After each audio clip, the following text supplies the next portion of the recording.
మీకులాగా ఇవాళ మీరు ప్రతి పథకాన్ని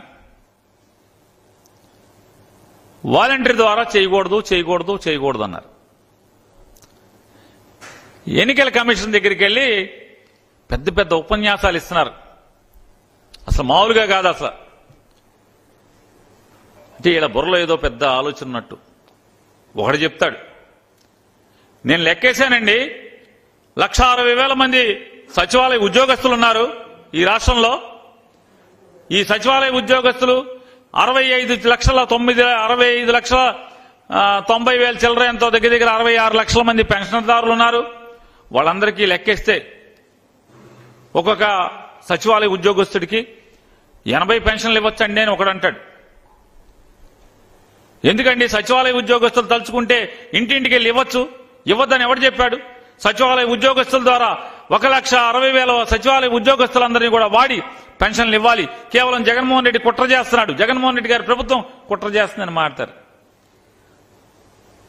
ఓరి మీ పాసుగోలా అసలు మామూలుగా నిన్నటి దాకా ఏం మాట్లాడారు మీరందరూ? చంద్రబాబు నాయుడు, పవన్ కళ్యాణ్, భారతీయ జనతా పార్టీ మీరు ఏం మాట్లాడారు?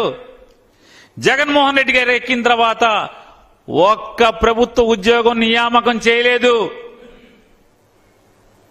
ఒక్క ప్రభుత్వ ఉద్యోగంలో ఒక్క యువకుడిని, ఒక్క నిరుద్యోగిని నింపలేదు. ఒక్క జాబ్ క్యాలెండర్ లేదు. అసలు ప్రభుత్వ ఉద్యోగాలు నింపలేదన్నారు. ఈ సచివాలయ వ్యవస్థ ఎక్కడిది? నువ్వు పెట్టావా చంద్రబాబు నాయుడు? ఈ సచివాలయ వ్యవస్థ నువ్వు పెట్టావా?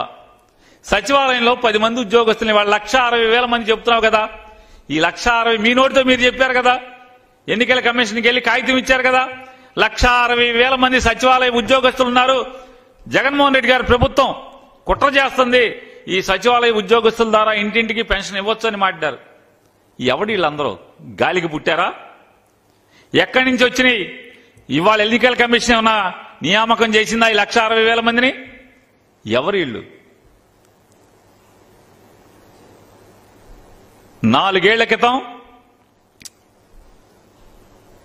4.5 సంవత్సరాల క్రితం వీళ్ళందరూ ముక్కుపచ్చలారన్నటువంటి, అప్పుడే కాలేజీలోంచి కాలు బయట పెడుతున్నటువంటి ఇంజనీరింగో, డిగ్రీనో, పోస్ట్ గ్రాడ్యుయేషనో చదివి అప్పుడే సర్టిఫికేట్లు తీసుకుని తలతల్లాడేటువంటి, అప్పుడే కొత్త సర్టిఫికేట్లు తీసుకుని సమాజంలోకి అడుగుపెట్టినటువంటి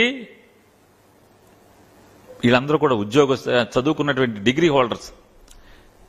నయా పైసా లంచం లేకుండా, తప్పులు లేకుండా, మెరిట్ ఆధారంగా క్యాస్ట్ రోస్టర్ ప్రకారం ఈ 1,60,000 మీరు మీ నోటితో నిన్నటి దాకా జగన్ ఒక్క ఉద్యోగం ఇవ్వలేదు, ఈ రాష్ట్రంలో నిరుద్యోగ యువతని అన్యాయం చేశాడని మీ నోటితో మీరు నాటినటువంటి మీ నోళ్లతోనే. దేవుడు ఉన్నాడు పైన. జగన్మోహన్ రెడ్డి గారు చెప్తాడు కదా దేవుడు ఉన్నాడని. దేవుడు ఉన్నాడు కాబట్టే మీ పాపమ్మ నోళ్లతోనే నిన్నటి దాకా జగన్మోహన్ రెడ్డి గారు ఒక్క ఉద్యోగం కూడా నియామకం చేయలేదు అన్నటువంటి మీ పాపపు నోళ్లతోనే మీరే ఇవాళ ఎలక్షన్ కమిషన్ దగ్గరికి వచ్చి సంతకాలు పెట్టి జగన్మోహన్ రెడ్డి గారు రాష్ట్రంలో అద్భుతమైనటువంటి సచివాలయ వ్యవస్థను ఏర్పాటు చేశాడు. ఆ సచివాలయాల్లో 1,60,000 మంది ప్రభుత్వ ఉద్యోగుల్ని నియామకం చేశాడు. వాళ్ల ద్వారా పెన్షన్ పంచండి అని సిగ్గు ఎగ్గు లేకుండా మీ నోళ్లతోనే మీరు సమాజానికి, ప్రపంచానికి జగన్మోహన్ రెడ్డి గారు చేసినటువంటి మంచికి మంచి చెప్పేటువంటి మనిషిగా మీరు ఇవాళ మారారు. దేవుడు సాక్ష్యం ఇదంతా కూడా. ఇవాళ మీరు మాట్లాడతారు జగన్మోహన్ రెడ్డి గారు